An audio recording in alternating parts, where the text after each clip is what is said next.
Good evening, everyone. Welcome to today's SaaS from Scratch session. I'm Vani from Kalari Capital, and I'm thrilled today to have Sashi Narahari, founder and CEO of HighRadius, leading our podcast series. For me, what stands out in Sashi's story is its very unconventional nature, which somehow seems the essential ingredient for entrepreneurship and success out of emerging ideas. Despite not having come from a finance background, he has built a great company in HighRadius, which offers sophisticated financial software. The other thing, of course, entrepreneurs always talk about is how much VC funding to take and when. And again, there is a contrarian story that Sashi has proved in building this global fintech powerhouse in the last decade. In this session, I think we'll explore the critical choices through Shashi's experience and his insights that all founders face and how to navigate those complexities of building a business. Sashi, thank you for joining us today, and I really appreciate you taking time to look backwards and share your thoughts for emerging founders. Thanks for having me, Vani. So, Sashi, I always have this question that when I meet founders, I'm trying to understand their perspective. Why are they in this business of entrepreneurship?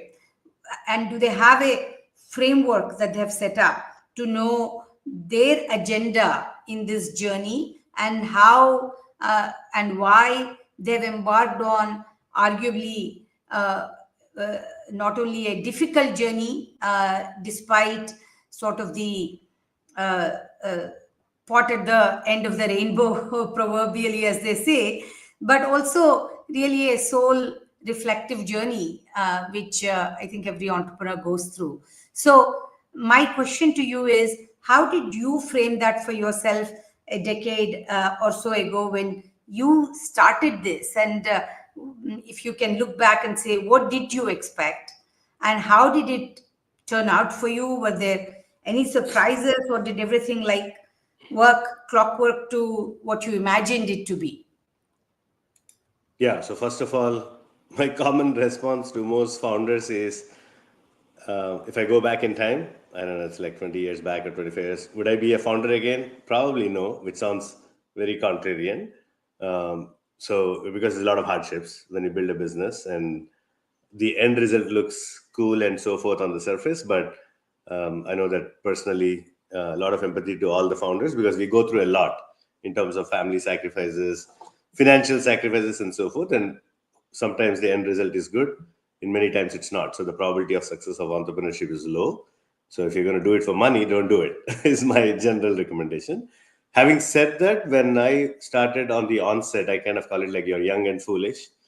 I used a very good old supply and demand gap for starting a business, which is identify the space that we are in, which is now finance automation, but back in the days it was account receivables automation, large market, so high demand.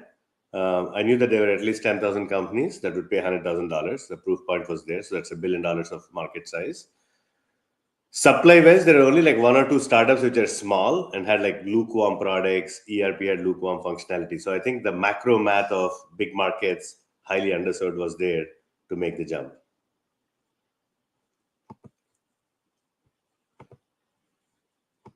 Can you elaborate a little bit more though, Sashi? I mean, I know you said don't be in it for money. Then what were you in it for? For glory, for, serving your customers, of course. But, there is something that drives something you prove to yourself. Maybe you're proving to your parents, or you're proving to somebody else. But, there's more to this. Maybe at that moment, it's not all mapped out intentionally. But when you look back, what were the things that were important to you in why you embarked on this entrepreneurial. There was a supply demand, of course. Yeah. That's business. But can we double click into the personal emotions of entrepreneurship? Yeah, for me, I don't know, it might be a disease also. If it's a good thing or not, I don't know. It's like I like winning and I like challenging problems. I think that thing continues.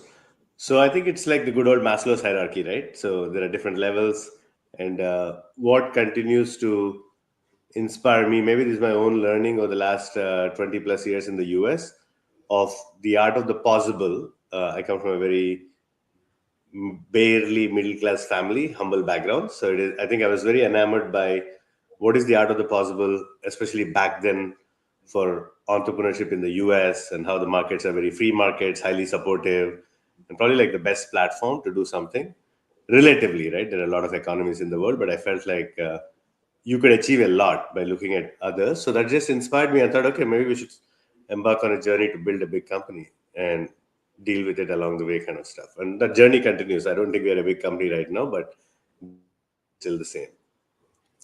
I mean, you are a very big company today. And am I at liberty? Are you at liberty to mention approximate size of the company?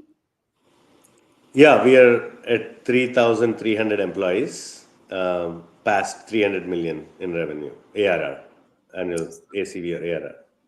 Very few companies in that scale, right? So it's a very big company, 3 billion valuation, whatever, right? So now when you started, how, Narayan Murthy tells this story that he went into the room with his co-founders at the beginning and said, let's build $100 million company. He meant in revenue, but still, right?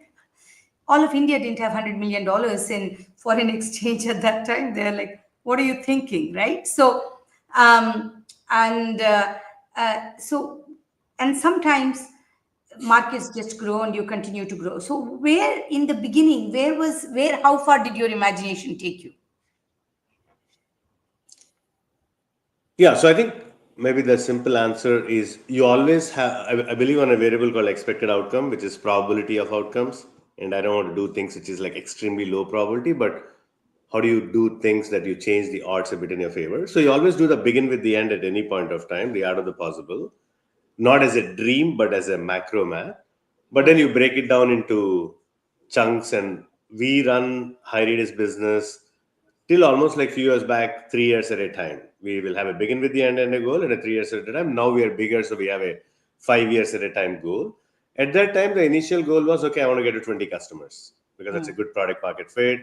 I don't want to get one customer, and then just because they pay you a bunch of money doesn't mean anything. So get to 20 customers in a particular market, in a particular region, and make sure that they are all using it, getting value out of it. That was goal number one. Along the way, make sure that you're getting some salary paid, because I had to go unpaid for a reasonable amount of time. So you have a minor finance goal, but more of a major product market fit goal. So you talked about 20 customers. So this choosing your target customers, that's another founder dilemma, I feel. A lot of founders may or may not agree, because oftentimes, at least 70% of the time when I meet founders, they think of everyone as their market because they're with a product-led thinking. I could build that product, and that isn't enough, as of course you would advise founders to go after as a target customer. So how clear were you, or was that a process of discovery on the customer profile clarity and how to achieve product market fit? Because this is the first chasm all founders have to cross. And through your own experience and reflections, how would you advise founders to think through that dilemma and arrive at that clarity of, who's your customer, SMB, mid-market, enterprise, whatever that might be? How did you approach it, and how would you suggest founders approach it? Got it. So I'll explain back then when we started, which was very situational, but made a lot of mistakes. And I'll also provide the clarity of thought, at least now, how we think. So back then, I think basically we chose to go after enterprise market because we were bootstrapping the business. And that was my goal was to build a long-term business forever. Hopefully that will happen, but we'll find out. So I think I felt like, because my background was, I was started my career as an SAP developer, and I was in the SAP ecosystem, and I knew that these customers pay good money or reasonable money to solve complex problems. Maybe if I can go get like 5 customers, uh, we don't need to raise funding. So it was very natural, given my background and the ecosystem that I was in, to start an enterprise. Okay. Having said that, that doesn't necessarily need to be the answer for everyone. If you fast forward now, when I think about the market, I think in 3 segments. Enterprise, think about enterprise as large companies. $1 billion plus in revenue is a good way. They usually run like ERPs like SAP, Oracle. Mid market, generally like 100 million to 1 billion in revenue. They run ERPs like NetSuite, Infor, Workday. And then SMB is dominated by QuickBooks. I think in India it's a company called Tally. Tally, yeah. So I don't think you kind of say this is good or bad. I think it's very situational to what problem you are solving.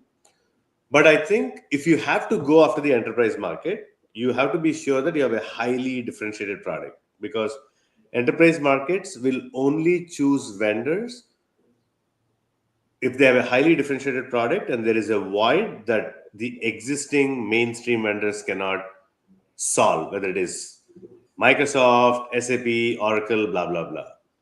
On the other hand, if you go to the extreme opposite SMB market, small and medium business, they could buy your software even if you do the same product at a significantly lower price. And I think some companies have already proven that and been very successful, right? Like Freshworks is a great example, and Zoho, I think, is a good example. So it's really the problem. So if you're solving the problem, you have to look at all the 3 segments and look at who are the current players, and what's your play, what's your strategy versus them, and what's your right to win. And that thesis might help you select the market itself. So there is a related question from one of our audience. We see this debate about founder-led sales versus building a sales team early.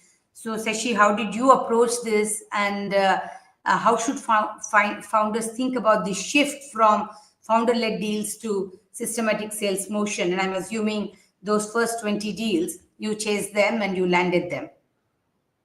Yeah. So, simple answer first. One of the founders has to be the best salesperson of the company. I know sales has a negative tag to it, but I think about, you are the best brand ambassador for your company, for your products, to recruit talent. So many things you have to do. So I used to think like, oh, I'll just build, get 20 customers and go get a great CRO to do the magic for us. It never happened even today. So I still drive a lot of the go-to-market strategy. The first thing I did was I read like all the top 50 sales and marketing books, Sales 101, Marketing 101. So I don't assume anything. I still read a lot, and I'm continuously insecure about new tactics in marketing and so forth. I almost think you have to flip it and say building a product is easy. You can probably get a tech co-founder, 3 developers you can build in 6 months. I'm not undermining that. Companies can build products because development teams exist and everything. The go-to-market, what markets to go after, what's your positioning, how to differentiate, that is an evolving game, and you need to continuously be on top of it. So one founder if you're the only founder, make sure that you can figure out sales. If you are 2 founders, one of you has to be go-to-market and the other one tech. So, Sashi, do you see that as a learnable skill? Or because often founders are product-led, and so if they already don't have a sales background, what do you advise? Do they go read books, just jump into it and learn it? Philosophy of anybody can learn anything if they put sufficient time and mind behind it. So what would you advise? I think you don't have a choice. So don't start a company otherwise. I feel like founders, at least the CEO, the expectations should be very high from investors, from employees, and so forth.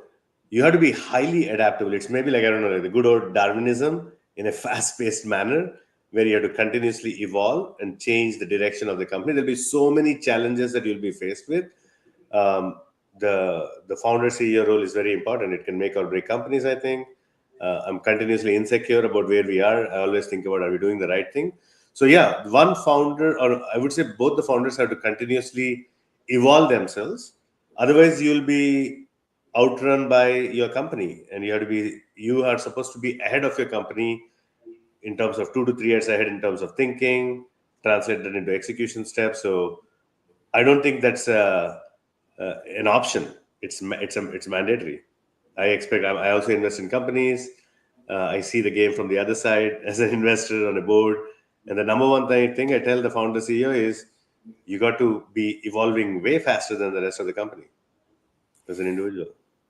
There is a question from one of our audience, Smita, on ROI.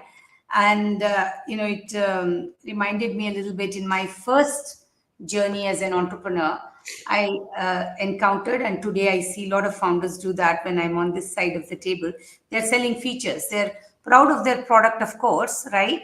And they're telling all the wonderful things they've built, and which is great. And I did that exact same mistake also, till enough people knocked on my head and I changed or morphed myself into thinking from the other person's point of view versus mine, right? So the question we have is, customers either buy to make money or save money, right? So how did you position the ROI story, and what frameworks can other founders leverage to articulate that value early in their product cycle?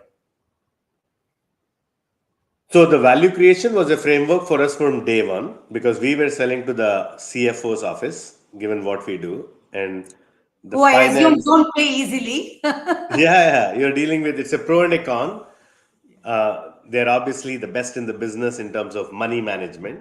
Yeah. And they're supposed to be extremely scrappy, challenge all their peers and department leaders on the budgets and so forth.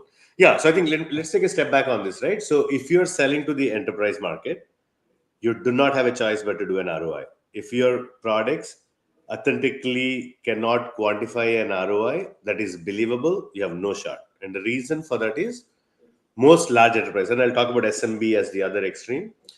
In most large enterprises, if you just have like 5 to 10 departments, right? Sales, marketing, finance, supply chain, there are what is called as committees. So there'll be a finance IT committee, which will usually have a CFO and a CIO. There'll be a supply chain committee, which will have a chief supply chain officer and a CIO. And they get a portfolio of ideas or ask for money from them by their next levels. Just like you, Vani, probably get a bunch of founders pitch to you saying, give me your money. Same thing happens in the large enterprise. So you are competing in a large enterprise, not just in your own category. In a particular year, there is a concept called do nothing, which is because they chose to fund the supply chain problem or some other problem over you, because finally companies spend about 2% of their revenue in IT, and that 2% is further split by function, and that is further split by renew what is already there and the new. So if you just kind of backward calculate how the software selection happens, you will design your company so that your products create measurable value right at the bat. The only exception to that is the other extreme, which I call as like commodity, right? In commodity, it's a price driven stuff, price and brand. So yeah, if you're doing like online project management software for small business, if you're $1 per user versus $10 per user, big brand, maybe you'll pull it off. Even then it'll be hard, but I don't know if you'll design for that, because somebody else can come and undercut you. It's just another founder can build another software with a bunch of developers and create a penny per user price as an example. So I would just say, like, make ROI a mainstream mandate for your business to foolproof yourself, your business, for the long run. You were going to talk about how SMBs or others should think about it. And then, in the ROI, do you just roll up your sleeves, build it yourself, or, bring one of these consulting firms to help you build that, create a white paper, elaborate a little bit more, both not just for enterprise, but otherwise, but also if you have sort of guidelines on how early entrepreneurs should think about building and validating their ROI? Yeah, I would definitely not bring a consulting firm. So they're a bunch of slideware. No offense to McKinsey, but it's a bunch of BS. You own the problem. This is so core to your business. I'm sure you're smart enough from an IQ standpoint to crack this problem and go deeper. Always find maybe like other entrepreneurs, other founders, other sales leaders who have done this if you want, and bring maybe somebody as an advisor who has been there, done that. I kind of call it like experience sharing, and then pay them some stock options, some lower fee, but don't bring a consulting firm. And this role of ROI in sales, if you are not an enterprise company. Yeah. So it depends, right? I think the best way to think about is maybe if I give an analogy, if you're an SMB and you're a commodity, then ROI is not. It's like, I think you have to just imagine the buyer and how much money they're selling out, and they're selling out a lot of money. They have to come up with a business case. It's like, I don't know, even as a consumer, if I had to get solar energy for my home, I had to do an ROI business case. How much is it going to cost? One time capex? What is my current rent pay, utility bills? What will be the new? And what's the payback period? It's so simple. I think humans are good with money. So, but then on the other hand, if you have to pay $1,000 per month for software, then it's a quick decision by one decision maker. It's a commodity purchase. So you have to think about your product and be honest to yourself. Is it a commodity and it's a price and brand driven, which is kind of like SMB, or it is a more complex product and it is a big ticket item? And what is the payback period in an authentic way? Now, of course, if you're selling to SMB and if the price point is high, the same concept applies, the ROI applies, but that's kind of rare, right? It's generally the SMB market tends to be the free trial, 3 users, $50 per user per month. So that's more of a, what I call is a judgment decision, kind of like how we shop personally. It's a bit judgment decision. We don't take pen and paper and do some math to do the ROI. So yeah, you have to make that call based on your product. So switching to something else a little bit, going back to the founder problem or problems, right? I'm always fascinated by the concept of a founder market fit. We talk about product market fit because founders do have, different strengths. If you're going to build a GitHub, maybe you don't have to be such a sales oriented CEO. And of course, we're always selling all the time. But, on the other hand, if you're going to build Team Lease or something which has deep operations and, thousands of people and lots of changes, or retail, or, enterprise SaaS versus something that's very, postman product-led sale. So my point is, there is a natural sort of, I don't mean DNA, but, maybe even talent for different things. So the question is, how, from a founder perspective, did you look at what you are good at, right? And what you needed to build into your team? What were those early decisions? Who was critical for you to help make your company successful? Yeah, so I know what you mean by founder market fit, and I can see how as a VC you look for that, which kind of makes sense from your perspective. But let me give you a bit of different perspective from an entrepreneur perspective. So let me make sure I talk about the entrepreneurs first and how to create a win-win with VCs. See, as an entrepreneur, what I did, and I had another company before, smaller size, it was in a domain I had expertise in. But I think the probability that you had a job somewhere, as part of the job, you learned some domain, and that problem happens to be big TAM problem and highly unserved, is a very low probability. That's like being lucky, right place at the right time. So my advice to entrepreneurs are always, your odds are high when you pick big problems to solve that are highly underserved. So it's almost like back to your first question of high demand, low supply, the good old economics 101. Because the probability that you happen to work at an Amazon or a Google or XYZ company and that domain happens to check off these 2 boxes is low. So you're going to spend an entire lifetime trying to climb Mount Everest and never get to the top. but it's a hard game. So I think this is very critical. I think as VCs, you're all saying founder market fit, but for you, you're looking at hundreds of companies, if not thousands of the companies. So you're still doing the checkbox of big TAM, highly underserved, plus a founder that has the expertise. So you're using a 3 checkbox. But as an entrepreneur, I think you have to be careful in not doing things in your domain unless you really are lucky to hit the eureka moment that your space is going to be hot in 10 years from now. No, fair. I think it's how do we each then talk to each other, right? How does the founder convince investors if they don't go down your route of bootstrapping for a long time, right? And when they need capital, they do need to convince the investor of it. And then how does the investor also not put people into boxes, but see the potential and not just, where they came from, right? So that's the two roads have to meet in the center. Agreed. So one question again is today versus when you started your entrepreneurial journey, a lot has changed on the ground here in India in terms of building, companies, not just for India, but the confidence to say, I want to build for the world, right? And most SaaS companies in India today want from day one to go global. And as someone who has been through this journey, what's your advice to these founders building from India for the world?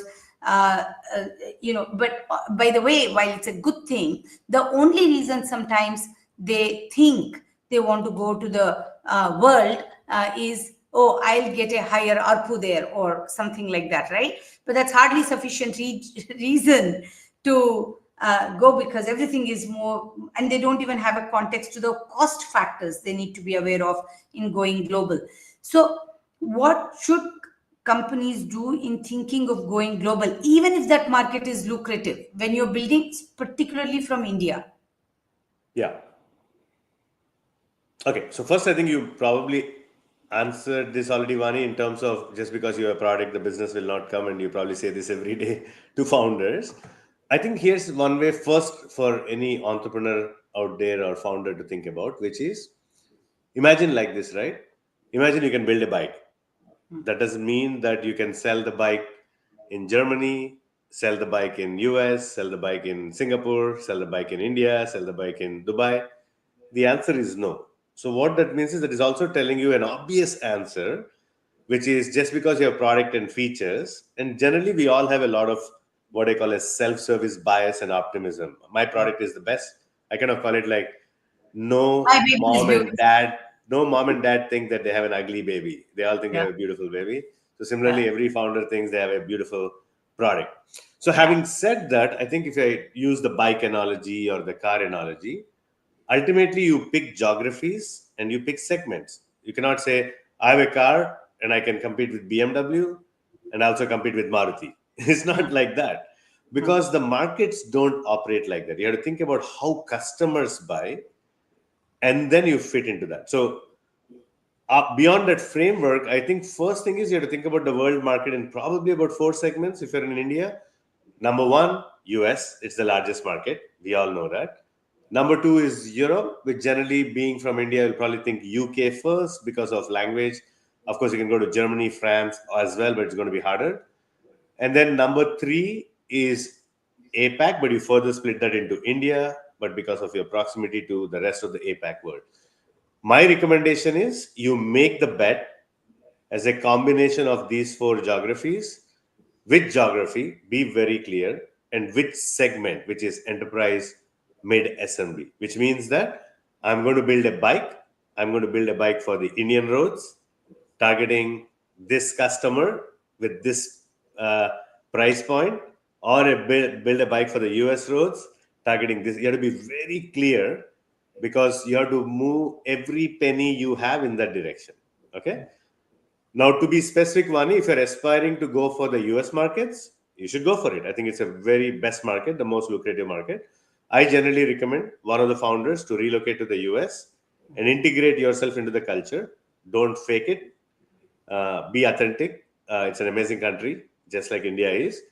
But you have to integrate into the culture. Maybe I'll give a controversial analogy, which will probably help you understand. Just because a Chinese entrepreneur is great and they go on to a Zoom call with you and logically convince you to sell, you're likely not going to buy their software.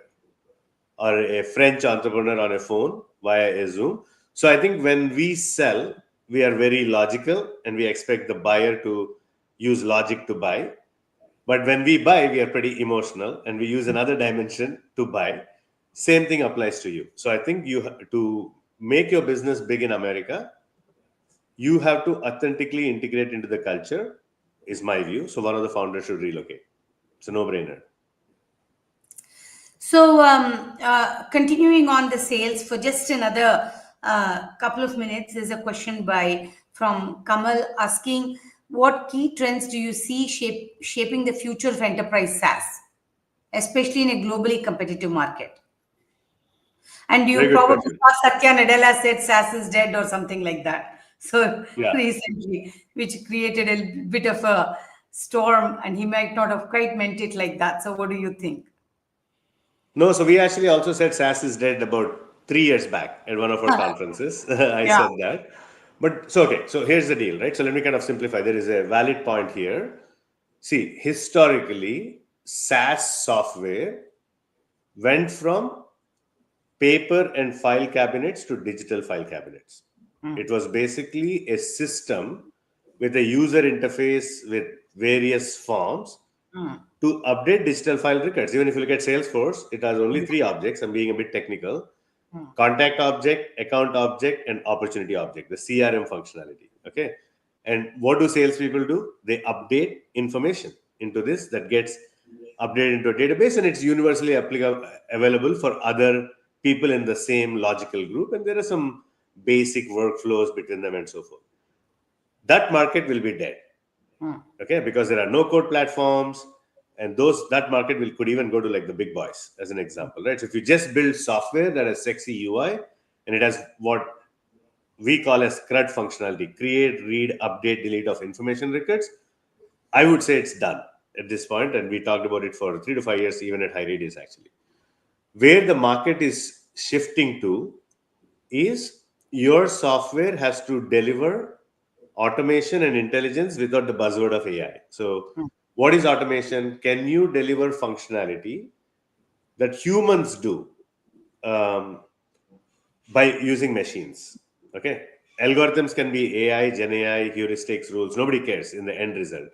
The second is, can you deliver functionality that brings some form of intelligence that humans even could not think of, which is because of the big compute and what's available. So whether you call it agentic AI, we branded this as autonomous finance about 5 years back, which is software that is dynamic, that is not a rules-based system, but continuously evolves based on the underlying data changing. It's like maybe like a weather prediction algorithm. The algorithm has to continuously evolve based on data changing and giving a prediction. Similar to that is where the market is going. I think Mark Benioff is calling it agentic AI. Satya is giving it a different name. We call it autonomous software. But the concept is, it is not the good old CRUD software. And from that perspective, SaaS will be dead, is my view as well. So, and given all of that, right? And even before that, while a lot of SaaS businesses do gain traction, maybe 10, 20 million ARR, not that that's trivial, but somehow they plateau, they stall, right? Yeah. And that maybe in of itself, that's also okay, because if you have a valuable product, maybe if you are use your window of opportunity, perhaps you could sell the business and still go back to zero and build it again. If that's your game, that's also okay. Now you built a massive company. How did you overcome the plateau that seems to happen for a lot of companies, and what should these companies be doing? I mean, if how do you break that ceiling, and or if you're unable to break the ceiling, what do you do? Yeah. So I think the number one reason why SaaS companies are plateauing, you're absolutely right. I look at a lot of the numbers. Somewhere seems like between 10 to 20 million is a good range, probably like 15 to 20 million. I think it's because the companies are not pivoting. The product strategy is not evolving. It's just stuck with where it is day one. This goes back to your question on founders. The role of one founder is a very strong GTM leader, not just a sales guy kind of stuff or sales gal. But if you just think about the most successful companies in the history of time, from like Google's, Amazon's of the world, it's not like a Monday morning quick shift and you're just like a schizophreniac changing the game, but you're gradually increasing the market size, gradually evolving the products. So the one founder has to be like a strong product strategy person and continuously evolving. My view is the founders of these companies are not reshaping the business models gradually to make them bigger companies, is my view. The second could be you, when you started, you selected a very small market and you capped out. But you could make the argument of the first one that is okay as long as you started getting into adjacencies and gradually doing that. But yeah, I think that's a genuine challenge, but it can be solved, I think. And because also there is obviously a passion and a deep emotional mindset, taking stock and saying, okay, but I am not able to break through. What do you do then?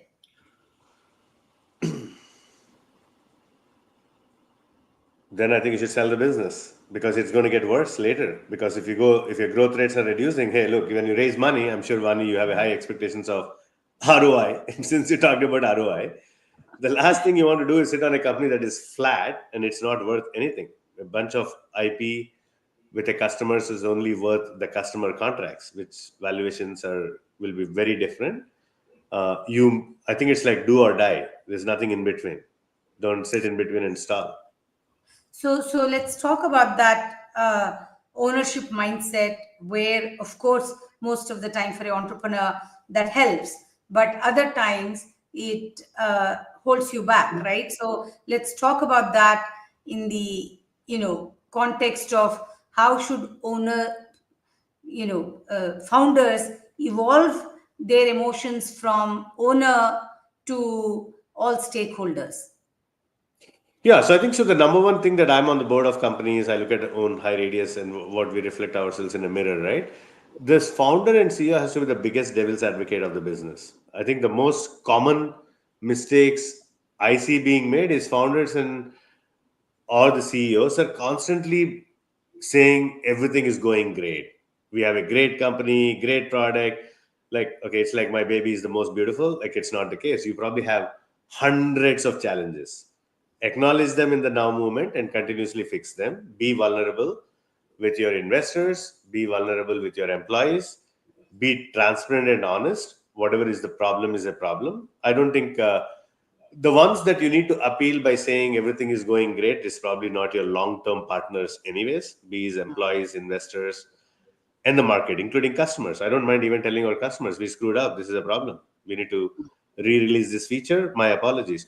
So I would say, going back to the founders have to be secure enough to be vulnerable and share the challenges as is to solve, and not just keep giving a spin, I would say. I don't know if that's answering your question, Vani. I'm sure you No, know. very much, because oftentimes the TAM, the product market fit, all of that might work. The early growth may come in, and companies plateau partly because you have to self-invent yourself, and you have to be willing to listen to the hard questions people are asking. And we are talking about culture, and Tarun had a question for you on how do you drive ownership culture, he said. But anyway, culture as you move from a startup to a big corporate, right? And perhaps that's also one of the reasons companies plateau, because you're used to doing everything. Yeah. Your first 20 customers, but if you have to be present in every sales meeting for 200 customers, that's probably not possible. Yeah, you got to find the next. I mean, there are some obvious things, right? Building strong leadership teams, delegating. You can still be actively involved, but you cannot be the bottleneck. Culture is another important thing. My recommendation, again, it's my opinion sharing based on what we do at HighRadius, is we're very intense as a culture. I tell every employee this is not a Disney park. If you want a Disney park, you showed up in the wrong country. So just be honest. Like, this is a hard game and a long game. If you have to wake up and sell a bunch of Disney stories to your employees on a daily basis and fake yourself, you're hurting yourself for the long run. Short term, I kind of call it like we did a town hall recently and said, we don't have dopamine effect at HighRadius. I'm not going to be your Instagram every day to please you. It's a hard game. I almost think about startups as like a walk in a desert. It's going to be dry most of the times, and there'll be some oasis moments of few things, palm trees and water, and then the next big walk. If that is not the case, then your company is going to fail. So you have to build that culture, be honest, and select talent that works with you, that understands and appreciates that. This is just talking reality and not faking yourself. So today, almost any presentation I see from founders has something called AI in it, right? And I see some questions from our audience also. So combining all of that, right? So everybody puts AI into their pitch deck today, but in your opinion, where is the role of AI in particular when you're building SaaS companies? And how should founders think about that, from creating value for their customers and pitching it to their investors? Yeah. So I'm going to say something funny. I told our product management team, every time you have the word AI, Yeah. replace the word with nail and share the presentation with them. So when I'm looking at your presentation, I don't want to use the word AI, use the word nail, Nail. And then it still needs to make logical sense, and I'm excited about it. I'm not going to get excited just because you put the AI Word lipstick on the pig kind of Yeah. stuff. So I think, given that, my take for the entrepreneurs is, look, don't fake it, like, because it's going to hurt you. You can fake it. You can. So I know there is this good old greater fool theory, Vani. You probably heard, like, the greater fool theory. Have you heard of it? Yes, So and most people actually assume investors are fools, and maybe they are not. I don't know, but it doesn't work most of the time. Yeah, yeah. So the greater fool theory is, everybody thinks that they can find a fool to give them yeah, money. yeah, But the reality is, when you go look in the world all the time, it's easy to find a fool. I can walk on the road, and if I run into 100 people, probably I'll find one fool. But in the greater fool theory, what you need to know is, you are the bigger fool to find the yeah, fool. So everybody is a fool in the greater fool theory. So be careful. Just because you do an AI page, sexy bitch, yeah, you make like thousands of presentations, one will hit, they'll give you the money. But is that the ecosystem you want to be part of? I think you need to be authentic to yourself, because as time passes, it's going to play catch up. The reality will play catch up. You cannot keep selling. It's like a Ponzi scheme. Now you need to find somebody else to sell, find the next investor, find the next greater fool employee that believes in your vision. Then you yeah. just have an ecosystem of fools that's going to fall, right? I think, yeah, I would basically say, you should think about AI as, this is the analogy I use with our employees. Think about, you're a construction company, you're making amazing homes. Let's build great homes. Think about AI as the new building material available. And authentically, is that something you're going to use in the walls? Is it going to improve energy, reduce this thing? Something. Think of AI as building materials, and not like you're going to force that into everything, from walls to floors to basement to curtains to everything, and just do an overdose. And don't do it if it is not required, kind of stuff. Again, goes back to the value creation discussion we had, and ROI, the business case, easy to do the math, and being authentic. So, Sashi, single founder versus multiple founders. We talked about so many roles: Yeah. sales, a founder moving to US, a founder working on strategy, a founder working on product. So, single founder versus multiple founders. Multiple founders, saying this because right now I'm a single founder. It is an extremely lonely world and very painful road.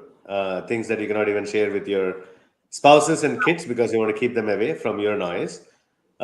Multiple founders, but be very clear who ultimately calls the shots when there is a deadlock in a debate. So I feel like one main founder should own majority in the cap table to begin with, to be specific, and have the final call. And if you are a minority founder, respect the majority, or not, because it's going to create conflict. Otherwise, we have multiple founders, and conflict can kill the businesses too. So, but I'm a big believer that, I mean, also like there was some study when I started the business, Harvard, I think, said like companies with 2 or 3 founders have 10 times more probability of success than a single founder, kind of stuff, because there are some checks and balances. But yeah, multiple founders.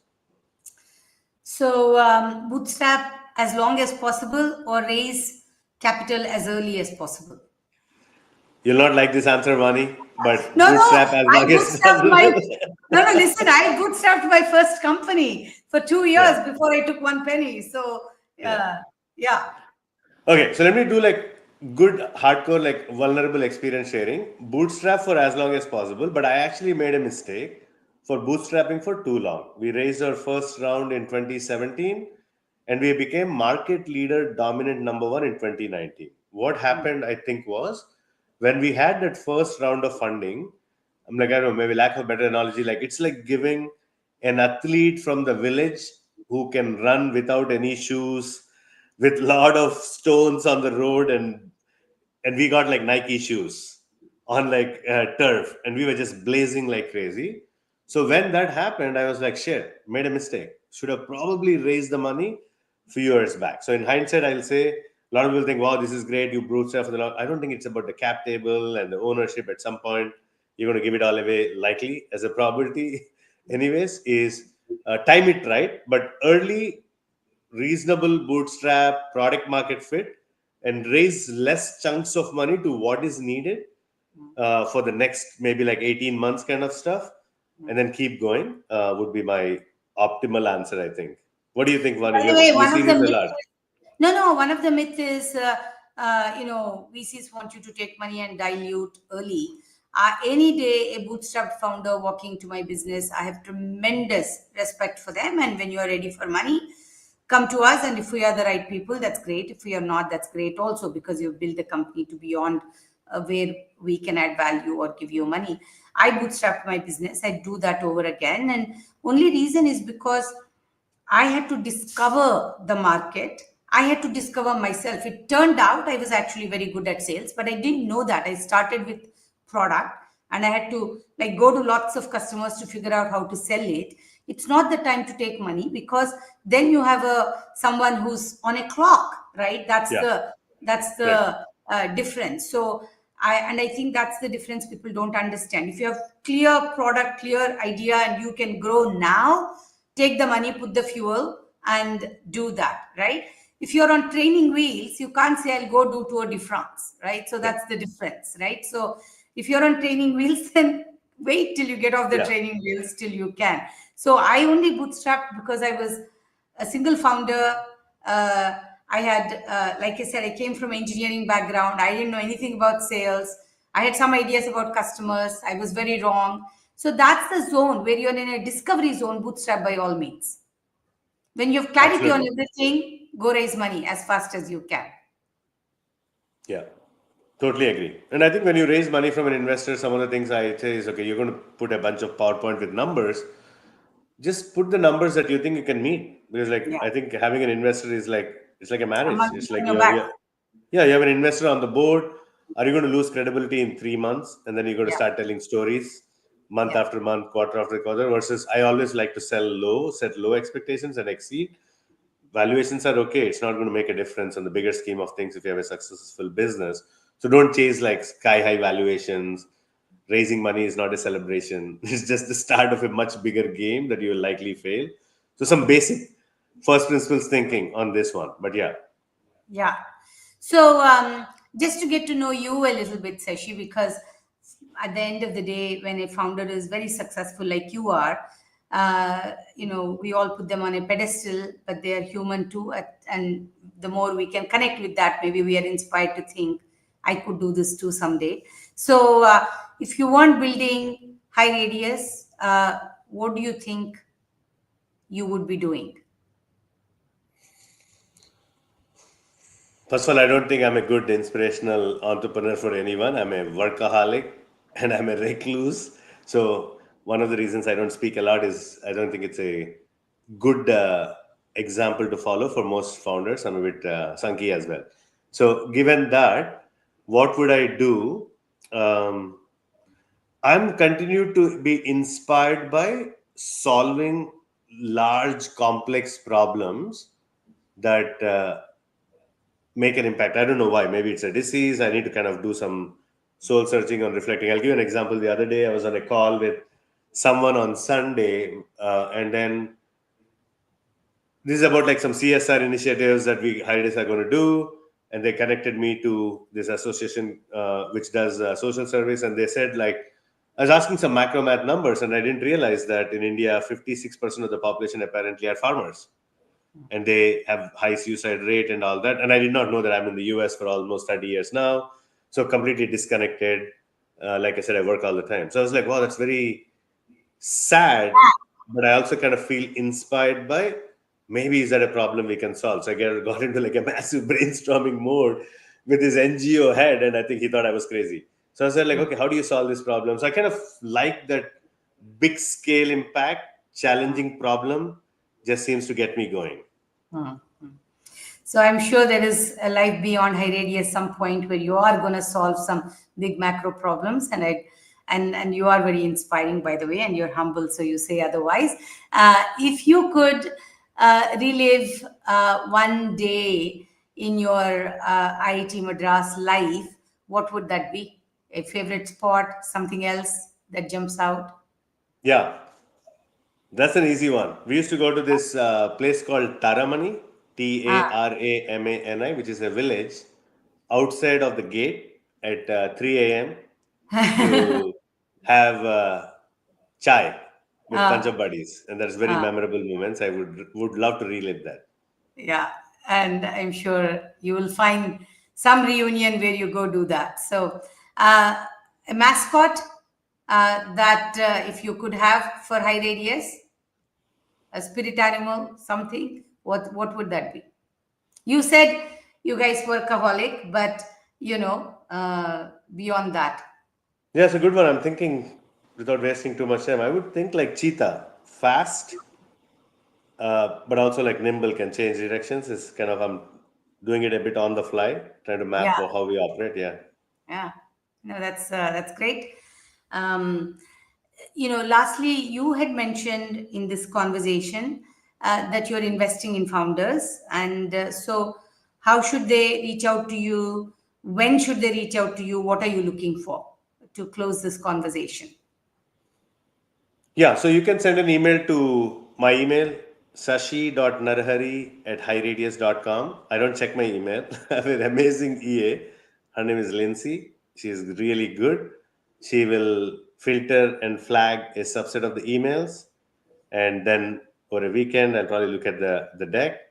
And then I'll send an email back and say, let's do a 20-minute call. But usually it'll be over the weekend so that I'm not defocusing from my company time.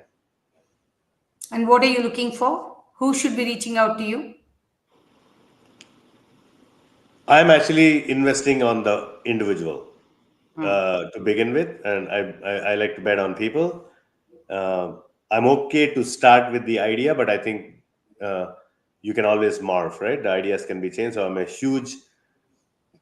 I bet on people. Like I love Warren Buffett, so I bet on Warren Buffett. I don't care what stocks he invests in. So all my public company investments follow his philosophy. So I bet on people. Yeah, literally. So I like to understand you, what drives you. So things I'm looking for is like, are you doing this for money or not? So don't fake it. If it is money, not interested, right? Find somebody else. If you're in for a mission, why? So a little bit more like heart to heart conversations, and then of course a high level product market fit has to be there, but we can figure that out kind of stuff. So all my also my check sizes are a bit bigger, Vani. Like I don't do the 100K. I don't want to do like small investments. Like I like to make few bigger investment check sizes, like maybe from 1 million to 5 million kind of range, and then play a long game. So give maybe I'm a founder entrepreneur bias. So time is not your enemy with me, but thinking big, you have to kind of stuff. The founders definitely need not just money from people like you, but of course the enormous mentorship that they get, and which otherwise they really can't have any easy access to. But Sashi, I'm hugely inspired by our conversation. A lot to think, a lot to reflect. But this has been also a very fun conversation for me to engage from learning from you. I'm sure the audience also very much enjoyed it, and I do hope you do more of this, Sashi. There is a lot for you to give back to the entrepreneurial ecosystem, especially the startup ecosystem, which has so much ahead to look forward to. Will do, Vani. Thanks for pulling me out of my reclusiveness. Your persistence, really appreciate it. I definitely should do more, especially for the founder entrepreneurship committee, because I went through a lot. So thank you for arranging this. I know Kalari Capital has been doing some great stuff for the entrepreneurs. You were a founder entrepreneur yourself. So thanks for your services back to the India SaaS ecosystem. Appreciate it. We'll catch up soon, Sashi. Take care. Bye-bye.